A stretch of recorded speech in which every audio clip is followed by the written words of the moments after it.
So I absolutely love mythology and of all sorts from all countries, and so I could not come to Ireland without visiting the Hill of Tara. It is it's a monolithic site, once the seat of the High Kings of Ireland, and also a burial site.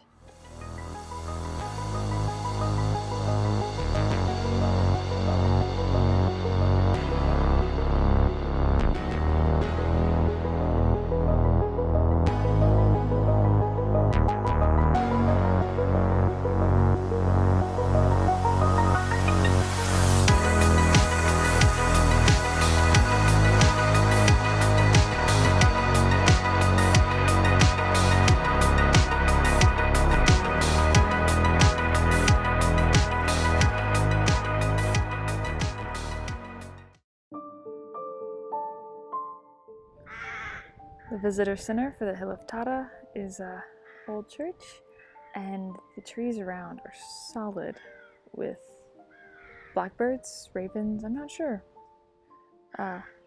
Corvid would be, I think, the family or genus. If you like a little bit of science there with the all your mysticism. Alright, so in all honesty, Tara is really cool. It is very ancient, but if you want to know the true shape of it and of the ground, I highly suggest looking at aerial maps. These mounds are in rings, and there are multiple rings, and they definitely, there's more to them if you look as an aerial view. So, ancient monolithic, I believe is the correct term. Locations, burial grounds, barrows, and the seats of High Kings. Highly suggest a visit if you come to Ireland, Dublin in particular. It's fairly close, and it is gorgeous and full of history so old that it merges with myth.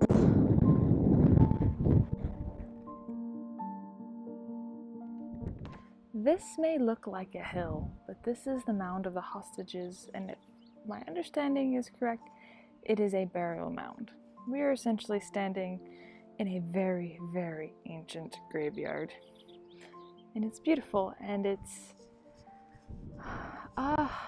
the day's got this feeling. The sky is overcast, there's calling in the background. It's beautiful and fantastic and eerie all at once. And you just feel so young in the timeline of human history.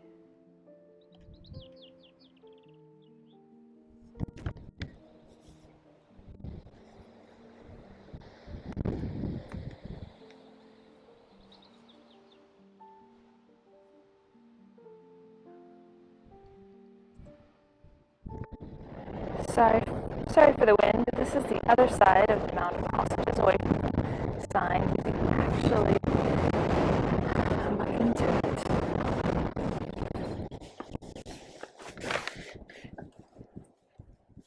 You can see these old carvings, along with more recent litter.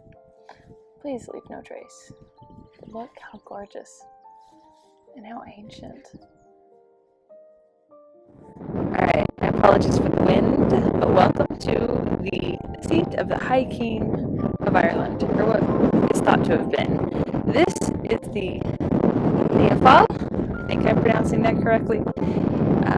My Irish is to be lacking. Anyway, the story is that when the man who was supposed to be the High King of Ireland either touched the stone or drove a chariot next to it, or in some versions of the story, the stone would open for him and he had to drive a chariot through it.